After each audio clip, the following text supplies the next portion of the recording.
Welcome to It's Personal, Not Just Business, with your host, Michael Fliegelman. In each episode, you'll learn lessons from other successful financial advisors and brokers. You can find this show on YouTube, LinkedIn, Apple Podcasts, Spotify, and on swanwealth.com. Now here's the host of It's Personal, Not Just Business, Michael Fliegelman. Hello and welcome, everybody. My name is Michael Fliegelman, and welcome to It's Personal, Not Just Business. I am really excited to introduce you all to a great friend and tremendous resource to the people that I serve, individuals, people who are about to retire, brokers that I work with and help with their financial planning and insurance business. David is just a wealth of knowledge. He is a Social Security guru, often quoted in national publications, articles, and has added so much value to the work that I do in helping people make very big decisions.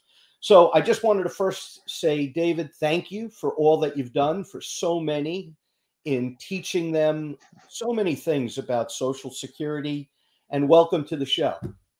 Michael, it is my great pleasure to be with you. I was looking back on it. You and I think have been associated almost 10 years in this particular business. So during that period of 10 years, I think we've been able to have some fun together and, more importantly, help change people's perspective about a very confusing topic, Social Security. And I think there's other things we can talk about as well, but it really is my great pleasure to be with you. Thank you for taking the time and also sharing so generously your knowledge with so many brokers. So if you're in the financial service business, or if you are someone who is approaching retirement, I happen to be 62 years old, and pretty soon I'll be having to make these major decisions regarding Social Security. So listen up, because whether you're an advisor who wants support in helping their clients make the right decisions, or whether you're a consumer that wants your Social Security reviewed, this short podcast may be very helpful, and we open the doors to assisting you with your personal planning. So, David, before we go into that, share with me a little bit about your journey, how you got here. Introduce yourself, share a little bit about your background and how you ended up in the financial service business, helping so many people. Well, that's a great question. Actually, my formal training was in education. I always aspired to be in the public education world. And then one road led to another and found myself into the insurance business. And that was in Washington, D.C. And in the insurance business, I sold policies and annuities and health insurance programs to many of the folks in Washington, D.C. The interesting thing about that, I think the perspective of that is because of that experience, I know what insurance can do because I've paid death claims on policies I've actually sold. I've seen the difference that it can make in people's lives, both personally and to folks who I've worked with for a long period of time. So if you want to talk to somebody who's a believer, you're talking to one of them, because I know what it does and how it works. Interestingly enough, from the insurance business, I ended up sort of taking a tangential move, again in financial services, but with an outside company that wrote financial planning software. And that was a fun experience because I got to deal with producers all over the country from different companies. And we found common ground in providing value to clients, helping them understand what the future looks like. And then that came back into direct employment in the financial service businesses, and that happens to be with MassMutual 10 years ago, where I now have an opportunity to work with you and with many of the brokers you work with and many of the people who work directly for MassMutual. This 10-year journey has been fascinating. I whimsically say there's 2,800 rules in the Social Security space, and I know 10 of them, but those 10 are pretty important. So we want to make sure people get that forward thinking into their planning. There's a Michael, you familiar with that clock that your mother used to put next to the kitchen stove? They would wind the dial on the front of that clock and it would go off at a certain period of time. Remember those things back in the dark days? David, it's so funny you mentioned that because a dear friend of mine, she still has that little timer clock in her kitchen, and I think she sets it for 9:30. So if we go visit her on a Friday night, 9:30 it rings, and then everybody has to leave. Yeah. Well, actually, everybody, and this is 95% of the people in this country who are paying into Social Security have that clock. And they don't really know it because when they apply for Social Security, wind the dial. That bell rings 1 year later. Making a change during that 1 year period of time can be done. On the other hand, making a change after the bell rings is extremely difficult. And we want people to be as informed about that important decision as possible. So, as much work as that we can do to provide value in making that important decision, we like to try to do. When you think about it, these are, as you just mentioned, at 62, these are time sensitive decisions that have incredible financial impact over the rest of your life. So being informed about this decision, I think, needs to stand out as step number one in the financial planning process. Just from a percentage perspective, not for ultra uber wealthy people, but for the majority of the folks in this country, Social Security represents between 40 and 50% of their income in retirement. And it's one of the few that has a cost of living factor built into it. So this titanic or gigantic asset has to be well understood. And that's what we're trying to do, is get people that understanding if we can.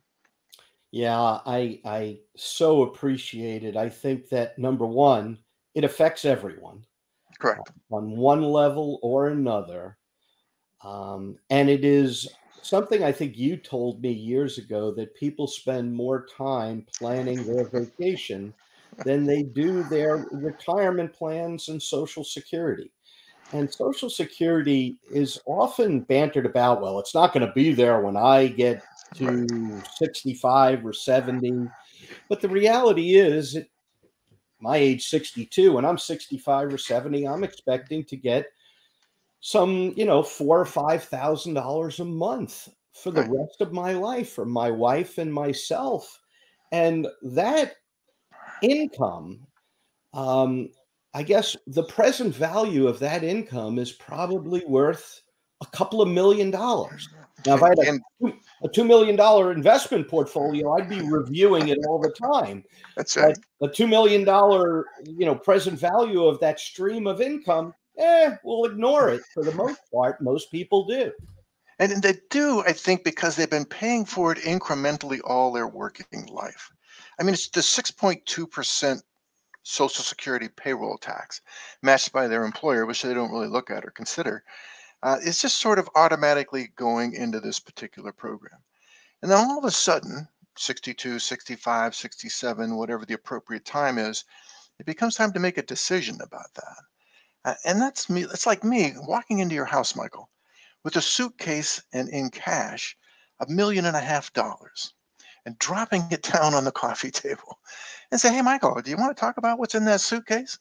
And many people say, "Nah, we really don't want to talk about that. Just put it over in the corner and forget about it," which is many times what people do when they get to that Social Security discussion. You cannot ignore this one. It's a huge golden financial net that sits in people's back pocket and can be used different ways in different changes of life. And therefore, when you go through these changes of life, having the idea of maximizing that particular golden net, it becomes super important and it's exciting. I was on a call this morning with one of the clients of one of our producers, and this client was confused about how survivor benefits would work for his wife. Those were really important discussions. It's not just about benefits for you. It's about benefits for the people that you know and love. And that has to be looked at not incrementally, but has to be looked at in the whole. You have to make sure you roll up all these different moving parts into the discussion. Another analogy that I use you might find interesting in the income planning space is the concept of interconnected gears in a transmission. If you turn one gear, you turn another gear, you turn another gear, you turn another gear. And Social Security is one of those big gears in that retirement income planning puzzle. Uh, and by the way, if you don't turn that one correctly, all the other ones may not be aligning correctly. So Mm. I would say from a planning perspective, this is step one.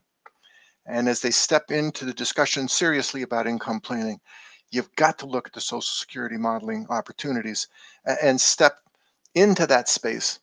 And it's fun. I mean, here's the cool thing about this. I mean, when you and I have worked together with clients, clients are grateful when you have this discussion. Have you noticed that? Oh yeah, it's something that I think impacts every client and is rarely talked about by their advisors because it's not something that they sold to the client and it's not something they think is important enough to Right. make the time and do the analysis that you do all the time. The question I have for you Yeah. is if you could share with the audience a couple of significant mistakes you've seen people make, things to avoid when planning for their Social Security and their retirement. I was going to say do the top 10 like David Letterman did, Yeah. but Right. I think just one or two would be really helpful to avoid. Yeah. First is the significant mistake of not understanding the difference between spousal benefits and survivor benefits. The weird thing about those two words, they both start with S, but the math and the rules that affect both of those pools of money are quite different. And there's lots of confusion. The call we did this morning was a good example. How much would in this case, it was a man who we're talking to. He's talking about himself and his wife. And he said, how much would my wife get? How does that spousal benefit work? And then, of course, well, what if I leave? And if I'm not here? How much would she get from a survivor perspective? So we get lots of that. Probably the most common, not mistake, but the question I get is, wait a minute, I'm 62. I'd love to turn my Social Security on, get a couple $1,000s a month more. Still working, I got a great job, but wouldn't it be nice if I supplemented my income with another income stream? And they forget that there is a block, almost a brick wall in that particular strategy, and that's called the earnings test. And the earnings test says, well, for 2023, $21,240, when you make more than that, for every $2 over that amount, they hold $1 back. Now, do you get that held back money in a lump sum? No, no, no. At full retirement age, they recalculate your monthly benefit. And if you live to life expectancy, you might get it back. But if you don't, you won't. So the earnings test is a very, very common question that I get when people take it early. Michael, there was a study that was done between the FPA and the AARP a while back, but not all that far, certainly since you and I have known each other, that interviewed clients in financial planning discussions and said, hey, listen, make up the client's name, say it's Bob. Bob, uh, what would happen if you ask your advisor about how Social Security works in your situation and what's the best way to manage it? And if the answer to that from the advisor is, geez, I don't know, I really don't do that, what do you think the client's response was? Why don't we find another advisor who does? And when you move advisors, all those AUMs under management, they go with them. So this is a linchpin in the financial planning process. And I have absolute confidence that it's an enjoyable discussion because people have already paid for it. See, that's the weird part about this. They don't have to go find money to do this. They have to maximize what they've already paid for. So it's really exciting and it's fun. And that's why you and I have such a good time together. Well, I can't tell you how grateful I am for all the support you've given to the brokers that I work with and the clients directly as well. I recall we did a presentation about 8, 10 years ago to a union here on Long Island Yeah. about their Social Security, and everybody was so pleased with the information that you shared. Can you share a little bit about that journey when you left the insurance business, went Sure. to software, And then eventually you joined Mass Mutual and helping all these advisors.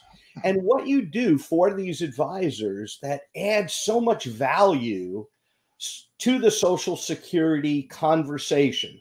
I know that you've been on Zoom meetings with clients of mine and brokers of mine and their clients. But what specifically does the magic behind the Dave Freitag Social Security consultancy? What do you do? I know you ask us for those statements, those yes, we do. what we call the white paper or the green paper or some colored paper that you get in the mail now. Yeah. Well, we used to have the green line forms, now they're the blue bar forms. But to specifically answer your question, I think clients today want to be included in the discussion, not told the answer. I think they need to sequentially see how the gears fit together. I remember back in the day, Michael, when we were younger, Rubik's Cubes were really popular. I used to hate those things. I'd move a Rubik's Cube one way, I could never get it to come back. And because I could never visualize quite how that thing got constructed. And I think a lot of the financial planning discussions are like that. Here's a bunch of information. I give it over to someone who's smart. They give me the answer. I do what they tell them. I think those days are gone. I think we're in a situation now where sequentially, can I see if I move this lever or that lever or this lever, what does it mean in the relationship to the bigger picture of things? And interestingly enough, even though 10 years ago Zoom didn't exist, with the pandemic, we have moved toward that objective much faster and better than I would have ever imagined. Because almost every one of my interviews now, in fact, all of them, are done in a Zoom environment where we allow dialogue back and forth, and not, you know, there's no threats in all of these things. It's just, let's take some of your interesting information, let's put them into a computer model. If computers do one thing well, they do very. Could I stop here for just a second? Sure. Okay, I got to stop for just a second. It's going to be 2 minutes. No problem. So, as David tends to the knock at the door, I just wanted to share a thought about his process. And, when someone files for Social Security, I'm 62. That would be one age I could file. My wife, who's also 62, she could file at 62 as well. But we also could file from 62 all the way up to age 70. So that gives me 8 different years that I could elect my Social Security. And it gives Donna, my wife, also 8 different years. So 8 times 8 is 64 different filing strategies as far as the timing of when we both take our Social Security.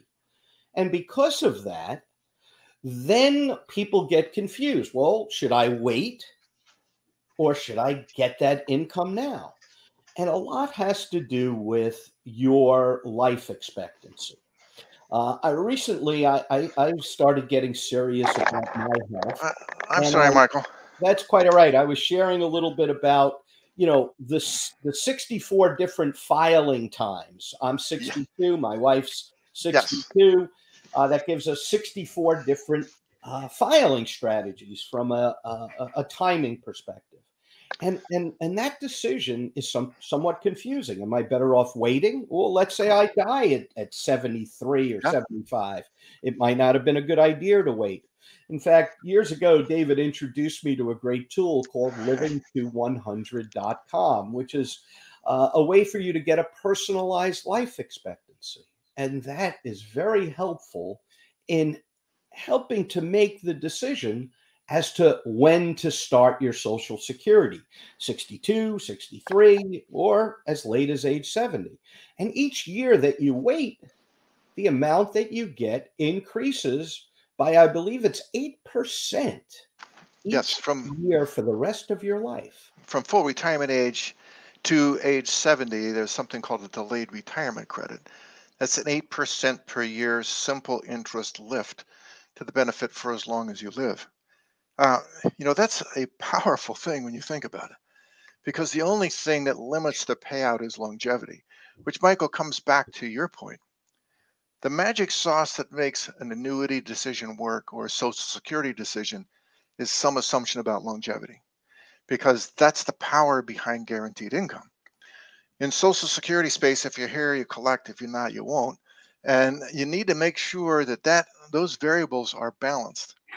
I get a lot. You ask me a lot of questions that people ask a lot. And I talked about, the earnings test is certainly one of them. Timing is the other one. Kind of to the point that we're discussing right now. Is it better to take it 62? Is it better to take it at 70 or somewhere in between? And a married couple below age 62 today, just the age combinations. Bob and Mary, a good example. Bob's got 9 choices. Mary's got 9 choices. That's 81 in a younger person's grid.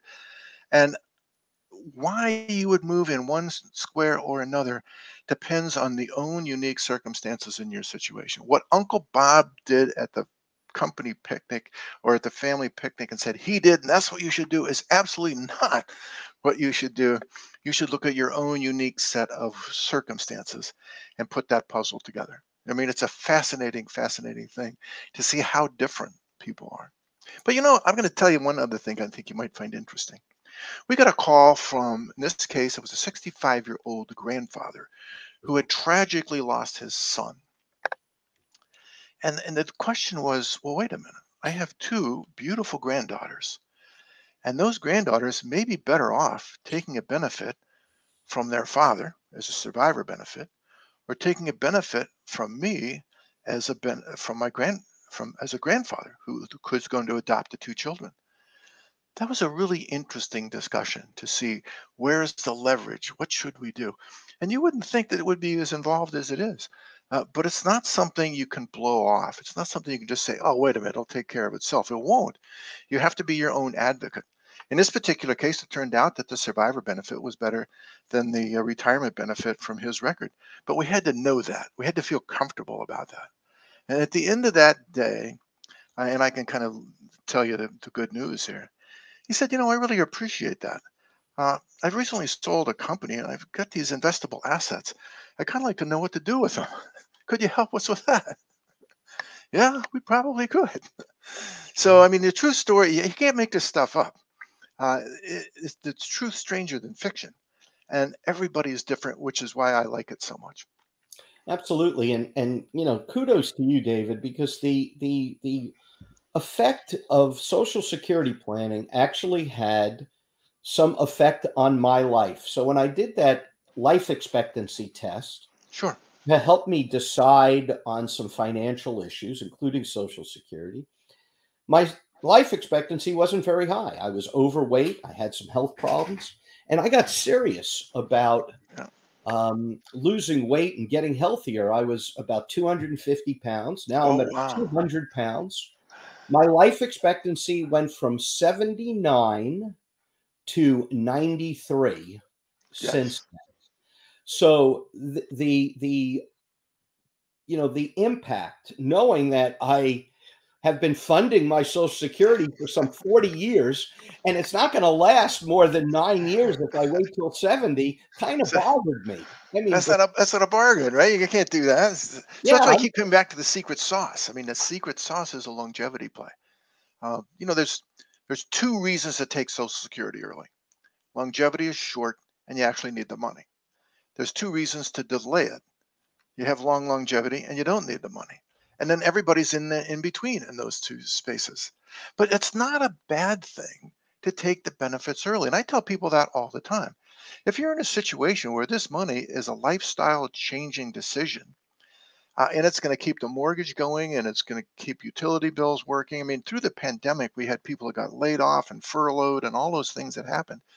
Social Security was that proverbial safety net that allowed people to buy a way out of the storm. So remember that the resource is there. And there's also a little bit of a forgiving opportunity with Social Security that I think people forget about. If you started early because of financial need is a good example. At full retirement age, if maybe you got the job back, the furlough is over, maybe there was money that came into the situation where you didn't really need that Social Security payment, you can voluntarily suspend the payment. And what happens if you do that? you can earn those delayed retirement credits and restore the purchasing power of that Social Security payment.